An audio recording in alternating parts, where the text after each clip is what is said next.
God, you're a little too assertive for yourself, or you're a little too bossy for yourself, then probably you need to reframe them and ask them, sometimes putting them on spot as well. Would you say the same thing to a male colleague? Yeah. Had you said the same thing if I was a man? So that's one. Number two, finding out sponsors for yourself within the organization, not just mentors. So we talk a lot about mentors, coaches, and all that. Find out sponsors for yourself who have access to those rooms where decision making is done in your absence, and then those people are there to support you, to sponsor you, to kind of nominate you for critical projects that are going to happen in the organization. Then join women leadership networks, right? Find out women who are of the same thought process, who are going through similar journeys, and create a network and then capitalize on that network. And then, very importantly, lift other women as you're rising up. We all know, we all have, and this is another bias as well, which sometimes becomes self-fulfilling prophecy as well, that women bosses are worse with their women team members. Oh, wow. Yeah? This is Yeah. a very common Yep. bias. And men love the show when it happens. Yeah. They would immediately bring out the popcorn. So, oh my God, there's going to be a cat fight A here. cat fight, yes. Yeah. Oh my God. So, and if a male colleague is fighting with a male colleague, they are having a tough time, oh, that's okay, that's part of the work. If a female colleague is having a difficult time with a female colleague, it's immediately a cat fight, it's immediately औरत की सबसे बड़ी दुश्मन होती है, and Oh my all of God. that. Yeah. So we need to negate that narrative, sometimes by openly saying that, oh, if we have difference of opinion, it has nothing to do with our gender.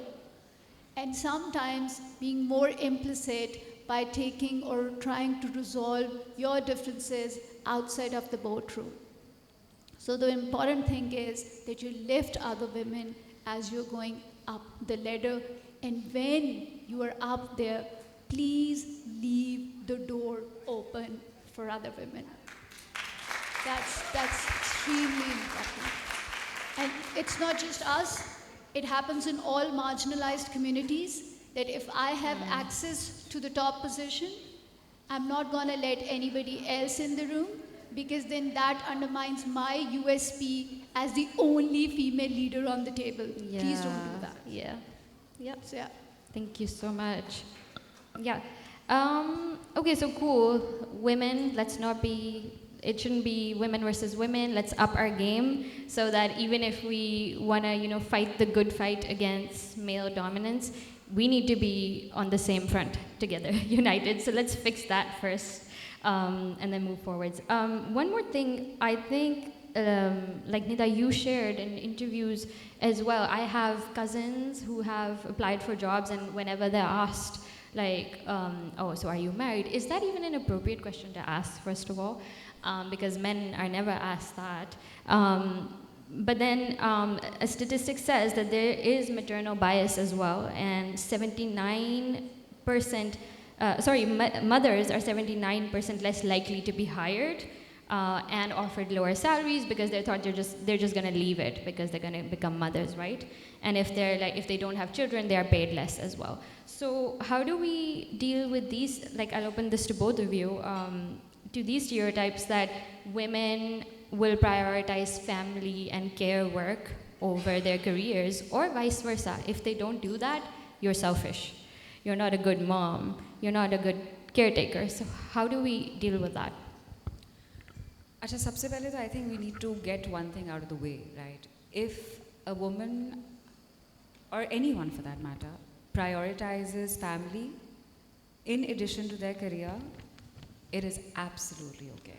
And that is the way it should be. मतलब इसमें कोई दो राय नहीं है. And Yeah. there is no choosing between your career and your family. And if that, and that's the basic mindset that we all especially women need to walk into. Yeah. From a theoretical perspective or from a practice perspective, a lot of companies and unfortunately in Pakistan to date हम यही सारे सवाल करते हैं जिस तरह मैंने पहले बताया कि अच्छा what's your family setup like, how many kids do you have, and then फिर अगला सवाल आता है तो आप कैसे मैनेज करेंगी and it was नहीं जी मैं कर लूँगी and all of that, but the fact is you find yourself explaining that despite your qualification, despite all the meaningful experiences that you're bringing, आप अपना time कैसे manage करेंगी? Yep. And it is downright sad. What pisses me off in a lot of situations is, as HR, you do at times also see other women business managers or other women hiring managers who may agree to the fact later on, जब wash-up exercise होती है कि हाँ वैसे बच्चे छोटे 2-3 साल भी बड़े होते हैं ना इसके बच्चे तो आइडियल कैंडिडेट थी. Yeah. That needs to stop. दूसरी चीज़ ये कि बाज़ दफ़ा तो आप इंटरव्यू स्टेज तक पहुंचते ही नहीं हैं क्योंकि जॉब का नेचर ऐसा है कि you feel you want a male candidate. Yeah. And that is why there is a concept of blind evaluation. Just now, pehle, I remember at least, when in our youngish days, like you said, resumes पे तस्वीरें लगाने का बड़ा शौक था. And then eventually, over a period of time, we were told कि जी, you don't have to put your picture in there, right? It creates a bias. I mean, obviously, you generally feel more drawn to calling a candidate who is more presentable looking to an interview. फिर ये है कि भाई date of birth ना डालें और उसूलन नहीं डालनी चाहिए. लीगली भी though it's not really practiced in Pakistan, but you officially should not ask anything that can create a level of bias or discrimination in your hiring practices. अभी भी ऐसी बहुत और कुछ जगह शायद requirements भी होते हैं जहाँ पे आप minimum age लिखते हैं.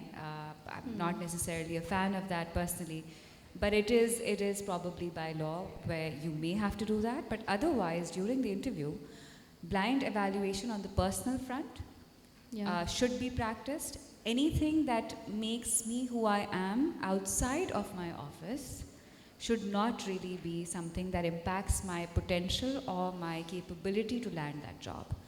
ये बहुत ज़्यादा I think ज़रूरी है. Well said. And we're a recruiting agency, so I'm taking notes. And I'm going to advise women to do, trust on their skills instead of these other like personal biodata that we give. Yeah. I'd just like to build on what Nida mentioned. She talked about the post-job advertisement posting and then the interview stage. I'd go a little bit behind that. The job ads that are being made by the organization, and I'm assuming, I'm not sure, that most of the women here do belong to HR community. So it is our job as well that we make our job adverts as gender neutral as possible. Because when you add masculine qualities there, naturally you are discouraging females from applying to that position. And then already women have lesser confidence, as Nida mentioned, the imposter syndrome. I always quote this funny example. We started the program Break Ke Baad, which was essentially for women only. The entire campaign was run for the women only. So we got around 1,400 applications in that. And guess what? 250 were men applying for that job. That's the level of confidence, you guys. Wow. They were like, I can qualify for this. They don't know as yet, but I know I'm there. I can do this job better than anybody. So that imposter syndrome creeps in at the time of applications as well. Therefore, one of our jobs is to make our job adverts as gender neutral as we can. And then putting this in our company policy, spelling it out very, very clearly as to what are the don'ts of the interviews for all the hiring managers, clearly spelling out that which are the areas that they cannot question. And lastly, post-interview survey from the candidates can also really help, where you can assess and check if the candidate felt harassed, bullied, biased against, prejudiced against by any of the question which was asked by the hiring manager. So yeah. Thank you. Yeah. And I just want to add to that. Our founder of Good Work, she often says, when I'm even doubting myself, she says, Naveen, you have to channel the confidence of a white guy who's blonde, and his name is Chad. So she's like, channel your inner Chad, the white guy. So yeah, I think like we put ourselves down. So we, the white female, the white male confidence. Why don't we have it? Let's have it. Cool. So I think we're at time. So I just want to maybe give this to the audience, or even if you want to add more, maybe just one more time to maybe share any experience where you were able to make a difference as well. You were able to stand up for yourself, whether in a work environment or not, whether at your home, whether with your in-laws. I know I don't want to make things like spicy, but we know they get spicy with in-laws. So anywhere where anyone wants to share, like they were able to get their way and they didn't have to like fight for it. Anyone? Is it on? Yes, please. Yes, my name is.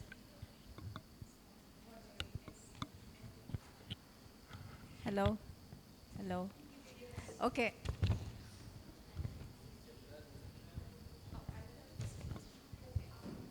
Press anything? Okay, my name is Neena Siddiqui. What I would like to contribute is कि जैसे सब लोग कह रहे थे कि ये biases इतने deep rooted होते हैं, ये conditioning, ये stereotypes बचपन से शुरू होती हैं. You know, like जब हम कहते हैं कि pink लड़की को पहनाना है और blue जो है वो लड़के का color है. इसी तरीके से इतनी सारी ads हैं, आप देख लें, बड़ी बड़ी Nike की देख लें, Dove की देख लें, Pantene की, किस तरीके से वो ये stereotypes break कर रहे हैं. You know, like the bitch concept or the bossy, you know, ये सब हो रहा है. You know, mainstream change आ रहा है, but यही है कि how do we change it? I have worked as a preschool teacher for 6 years. And जब मैं अभी तो you know there are so many changes. जब मैं professions introduce करती थी उनको theme में, so I had put in up कि लड़कियां जो है वो फायर फाइटर्स भी हैं, लड़कियां जो हैं वो पायलट्स भी हैं, वो छोटी छोटी 5 साल की 4 साल की लड़कियां देख रही हैं कि you know I can be this, and then the boys I put up you know stuff like that, you can sing, you know, you can be a dancer, you can be a cook. उसकी clips मैं उनको लगा के YouTube पे देखती थी कि अभी से इनका mindset change करें कि this is not something that we have to block people कि यही आप बन सकते हो. So you know like in whatever capacity you can, as a mother also, you know, as a part of the community, आप शुरू से ये changes लाएं, तभी हमारी community में ये change आएगा, ये bias खत्म होगा, you know. But it's still a long way. Yeah? Well said, thank you. And I think, yes, like we're forgetting the generation to come. We need to set the basis for them, so thank you for that. So I think with that, we can wrap this up. Any more, like if you want to add final thoughts, that are good, and then we can wrap it up. Yeah, I think just to sum it up, based on what you just said, इससे एक चीज़ और it just came to my mind is that academia needs to play a very, very important role. And I think right down from your early years, वो जो time होता है ना तरबियत का, that's when you need to start inculcating this, कि no profession is beyond your boundaries. You know, ताकि वो जो imposter syndrome potential आगे जाके हो सकता है, and so on. All these biases ना आप में create हों, ना आपके बेटों में create हों. तो वो तमाम चीज़ें, I think that, and then of course when you're in school you have that going. But just to close it, I want to say that at times we feel as women that we need to go and make our space, or we need to go create a space. Yeah. We need to claim it. Yeah. That's it. Thank you very much. I think what Nida said after that mic dropped. We need to claim our space. So yeah, absolutely right. I just talk about human tendency, which is to put people into boxes, right? We like to paint people with broader brushes because we do not want to take too much time thinking and understanding a person, therefore we like to have judgments. The moment you enter a room, the way you are dressed up, half of the people have already decided either they're going to support you or they're not going to support you. So the biases are always going to stay there, one way, shape, form, or other. But what we have to do is stay authentic. We had a great talk on how to be authentic. We have to stay confident. We have to own our leadership style. We should not let people tell us that you're too assertive, you're too emotional, you're too this or you're too that. Just own your leadership style. If it is working for you, let it work for you. I'd also like to touch upon a very sensitive topic, although I know this is about her wellness, but there is a lot of bias which is coming into the workspace, and I'd like Sajad to have another session maybe around that, and that is how we are now putting Gen Z in a box. Right? So There's true. so many biases which are coming around them as well. Oh, ये तो Gen Z है, ये तो काम ही नहीं करेगा. Oh, ये तो घर जल्दी चली जाएगी. Oh, इसके तो attitude के issues होंगे. ये तो tantrums throw करेगी. So, you know, these are now the new biases. Gen Z are the new female in the workplace, I'd say, because now they are facing a lot of biases that we have. I'm sorry, you're trying to show me something which I cannot read because of my blindness. Yes. Time. So just Yes. the last thought, that it's going to take each one of us to make a village which is going to support women and their career at workplace. Yeah. Thank you so much. Thank you, Nida. Thank you, Gul, and let's keep fighting the good fight. Thank you. Oh, Very, very insightful conversations, Nida and Gul. Thank you so much. Unfortunately, we all can relate to this, and unfortunately it's still happening. Very early on in my career, I was asked if I was married in an interview, and I was entering a very male-dominated function. तो उनको लगा शायद chaos हो जाएगा, but दुनिया तबाह हो जाएगी. I don't know. Not so long ago, I was also asked in an interview at a very big organization in Pakistan what my family situation was like. And as soon as someone asks you this question, you know exactly what they want to know. And it was कि मेरे बच्चे हैं, मैं married हूँ. And you know, I very proudly said, yes, I have a daughter. And then I could see the expressions changing of the interviewer. He was like, oh, how old is your daughter? I said, she's 2. And he said, so how will you manage? We have long hours, right? And I said, same way my husband manages. There's no difference. We divide and conquer. And I went on for 10 minutes telling him how we actually divide and conquer, and it's very flexible. And he was like, oh, you have a great support system in your husband. And I said, he has a great support system in me, you know? So I think as women, we also need to take it as a challenge and educate the other side that we can do a lot more than what you just think we can do.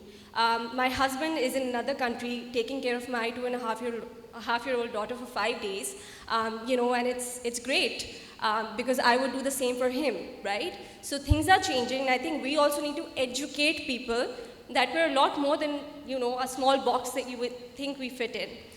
So having said that, great conversations. Thank you, Gul, and thank you, Nida. I would like to have Charlene over